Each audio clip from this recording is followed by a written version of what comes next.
तय चित्र बन रहा है। जी जी जी, माननीय अध्यक्ष जी, चूंकि आप इसमें बोलना क्या, जब हम कह रहे हैं कि बन रहा है, वो हम कह रहे हैं ना, सरकार नहीं कह रही। माननीय अध्यक्ष जी, चूंकि ये मतलब मंडप भी जाने कि 18/2/2019 को आपकी ही पीठ, आप ही श्रीमान जी द्वारा इसकी स्वीकृति प्रदान की गई थी कि तैलीय चित्र लग जाएगा।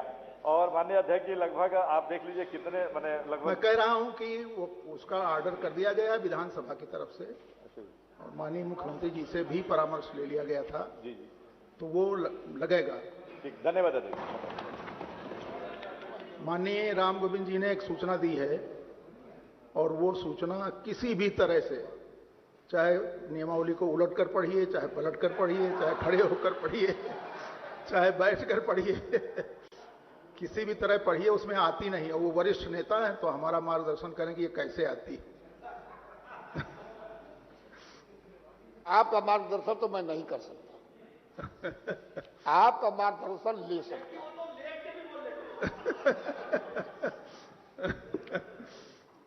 ये संविधान का 14 देखिए साहब, उसमें आता नहीं। आप सब जानते हैं इस नियम, समता का अधिकार, ये संविधान के 14 में है। क्या है? विधि के समक्ष समता। भारत के राज्य क्षेत्र में किसी व्यक्ति को विधि के समक्ष समता से या विविधियों के समान संरक्षण से वंचित नहीं करेगा। ठीक, वो तो मौलिक अधिकारों में है। ठीक है। और 15 भी देख लीजिए, सदन की कार्यवाही से संबंधित मामले ही औचित्य के प्रश्न के रूप में आते हैं। संविधान से संबंधित भी, संविधान से, नियमावली से संबंधित, सदन की कार्यवाही से संबंधित, संविधान से संबंधित, सदन की कार्यवाही से। 15 भी सुन लीजिए बनिया था। आता नहीं है, अब आप जबरदस्ती कर रहे हैं। अभी बात तो मैं आपके लिए नहीं कह सकता। क्या कह रहे हैं? जो आप हमको कह रही बात मैं आपके लिए नहीं कह सकता, क्योंकि आप सरोपर या सर पर। हमको मालूम नहीं कहेंगे, इसलिए तो हम कह लेते हैं। अब 15 देख लीजिए। धर्म, मूल वंश, जाति, लिंग या जन्म स्थान के आधार पर विभेद का प्रतिषेध। नियम 300 पढ़िए अपने पास, जो आपका किताब है। मैं तो ये पढ़ रहा हूं जिसमें मैंने दिया है। 300 पढ़िए। अब आप दोनों तो ठीक है। आप तो मेरा कहना है कि हर तरह से मेरा नियम 300 में आता है, संविधान के दृष्टि से और नियमावली के भी दृष्टि से। जो आपका आदेश होगा उसको मैं मानूंगा। आपको हम लोगों की तरफ से, संविधान की तरफ से, नियमावली की तरफ से विशेषाधिकार है। इस आदरणीय सदन में आप किसी भी समय खड़े होकर बोल सकते हैं। तो ये आपका तो अधिकार है, चाहे जब बोलें। तो लेकिन 300 में ये नहीं आता। तो बोले कि ना बोले? जी, तो बोले कि ना बोले?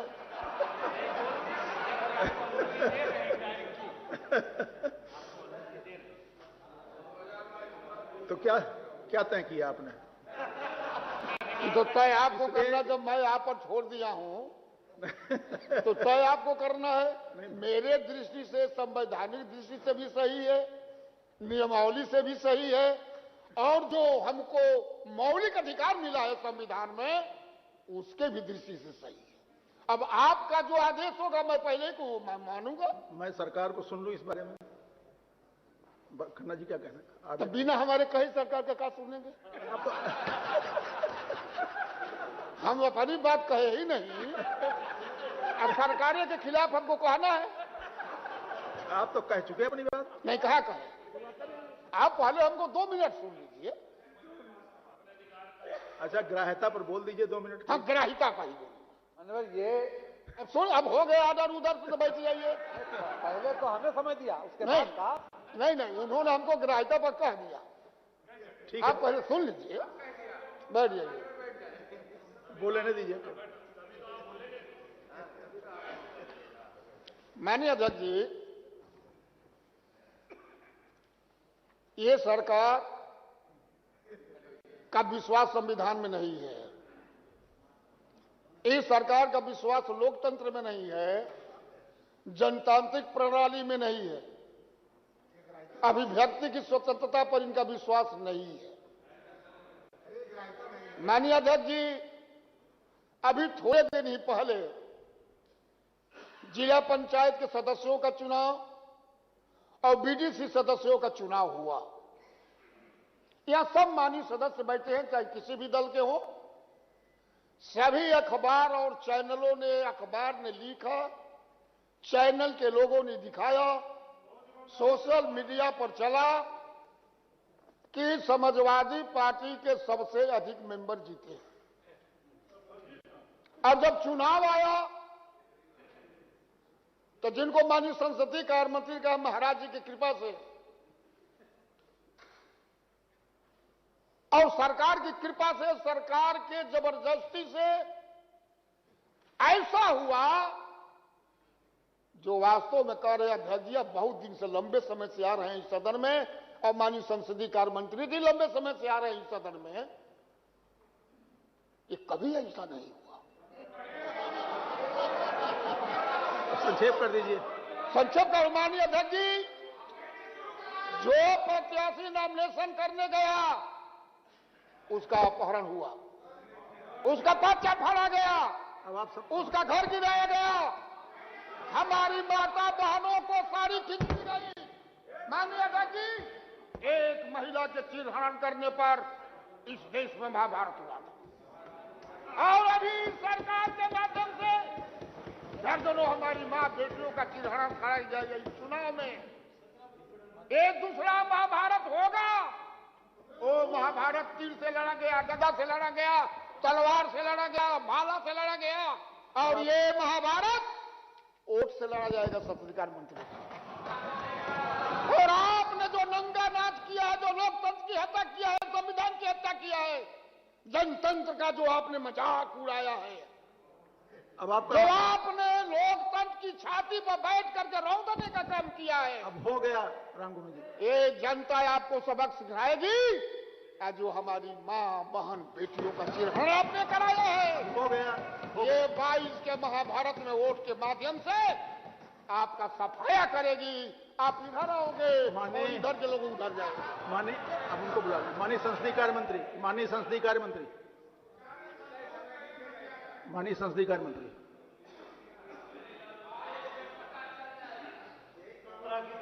माननीय अध्यक्ष जी,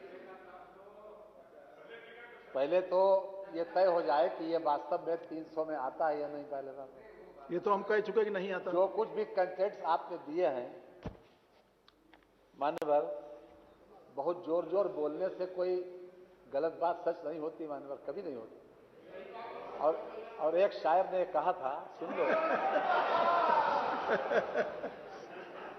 इन्हीं के जोर जोर बोलने पे कहा गया था मान्यवर कि इतना रोशन न करो अपनी तमन्ना के चिराग, बुझते देखा है उन्हें जिनको भड़कते देखा।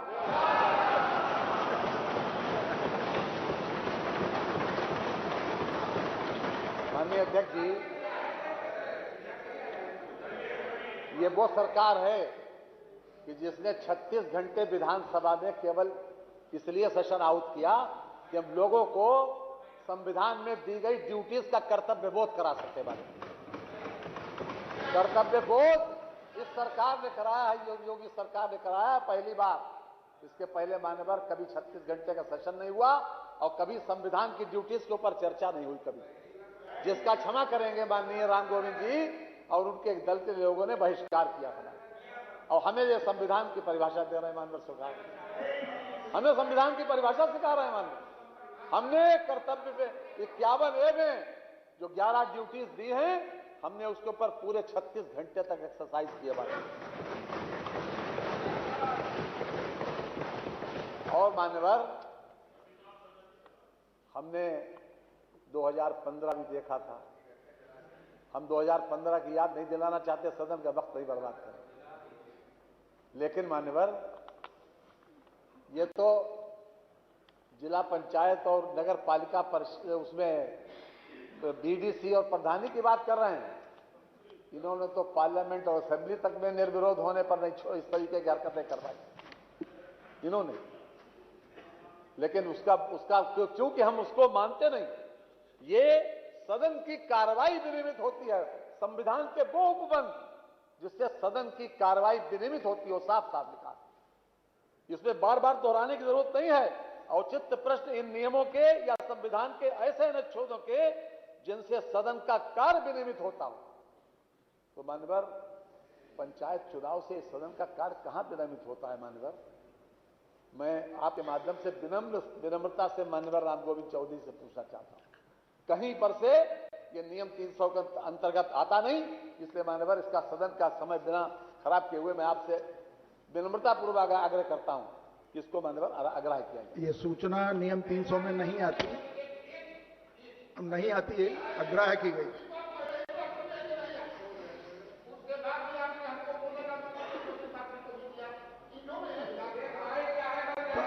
अब एक बात कहा कि 15 का इन्होंने देखा है, मैं आपको पंच मानता हूं। अब बहस नहीं मानी, आप सर्वोच्च कुर्सी पर है, 15 का जांच करवा दीजिए और इस समय की जांच करवा दीजिए। अगर एक भी 15 में इस तरह का कार्य किया हुआ होगा, मैं खुला सदन में माफी मांगूंगा। ठीक है। अब नियम अब नियम 301 की सूचनाएं लेते हैं। नियम 301 की ये सूचना नियम 300 में नहीं आती थी, आग्रह की गई। और नियम 301 आज हमने 35 सदस्यों की सूचनाएं स्वीकार की हैं। डॉक्टर अनिल मौर्य जी, माननीय श्री रामअचल राजभर जी, श्री सुभाष राय जी, श्री नरेंद्र वर्मा जी, शैलेंद्र यादव जी, राधा मोहन जी, देवेंद्र कुमार निम, रोशन लाल वर्मा जी, रजनीकांत मणि जी, श्री जवाहरलाल राजपूत जी, प्रतीक भूषण सिंह जी, राजीव तरारा जी, पूरन प्रकाश जी, डॉक्टर डीसी वर्मा जी, सत्यवीर त्यागी जी, बिमला सिंह सोलंकी जी, वीर विक्रम सिंह जी, अजय कुमार लल्लू जी, मसूद अख्तर, नरेश सैनी, तस्लीम अहमद, मनोज कुमार पारस, श्री विनोद कटियार, श्री अमिताभ वाजपेयी, आराधना मिश्रा जी, उमा शंकर सिंह जी, श्रीकांत कटियार जी, लोकेंद्र जी, रमेश मिश्रा जी,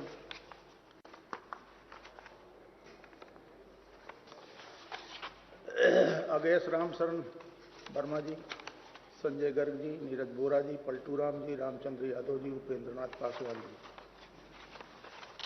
शेष सूचनाएं अग्राह्य है। अब मत संख्या 4 माननीय मुख्यमंत्री क्या गया था, आपने मान लिया था कार्य स्थगन के लिए, आप मान गए थे मान्यवर। अब इसका पहले कार्य स्थगन ले लीजिए, उसके बाद। वर्मा जी, आप तो नियम पूरा याद किए हैं, बहुत ज्यादा याद तो किए हैं मान्यवर, लेकिन आपको सर्वाधिकार है। जैसे सर्वाधिकार आपने उधर कराया और अभी तक प्रतियां हम लोगों को नहीं बटी। जैसे प्रत्येक व्यक्ति को यह अधिकार है कि स्वयं, तो सर्वाधिकार आपको है और आपको जो सर्वाधिकार है उसका हमारा कहना है कि प्रत्येक व्यक्ति को यह अधिकार है कि वो अपने 2 थप्पड़ मारे, लेकिन मारता कोई नहीं है। मान्यवर, आपको सर्वाधिकार है, ले लीजिए मान्यवर, अनुरोध है। लेइंग आइटम है, जो क्रम है,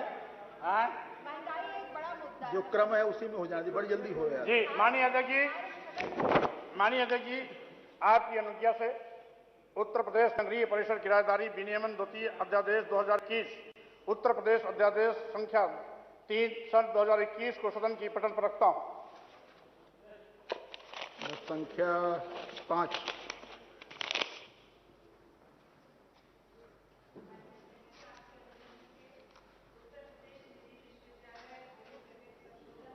2021 with in bracket Uttar Pradesh अध्यादेश संख्या -4 सन 2021 ब्रैकेट क्लोज को सदन के पटल पर रखती हूँ। और संख्या 6 उप मुख्यमंत्री जी, किसको? तब तो फिर हम आपके लिए कहेंगे कि आप अपने को भाषण दिया हुआ मान लीजिए। माननीय अध्यक्ष जी, आपकी अनुमति से उत्तर प्रदेश राज्य विश्वविद्यालय विद इन ब्रैकेट संशोधन अध्यादेश 2021 with in bracket Uttar Pradesh अध्यादेश संख्या 5 सन 2021 ब्रैकेट क्लोज को सदन के पटल पर रखती हूँ। मत संख्या 7 माननीय विधायी मंत्री जी, अध्यक्ष जी, उत्तर प्रदेश निरसन अध्यादेश 2021 उत्तर प्रदेश अध्यादेश संख्या 6 सन 2021 को सदन के पटल पर आपकी अनुमति से रखता हूं। और संख्या 8 मुख्यमंत्री जी 8।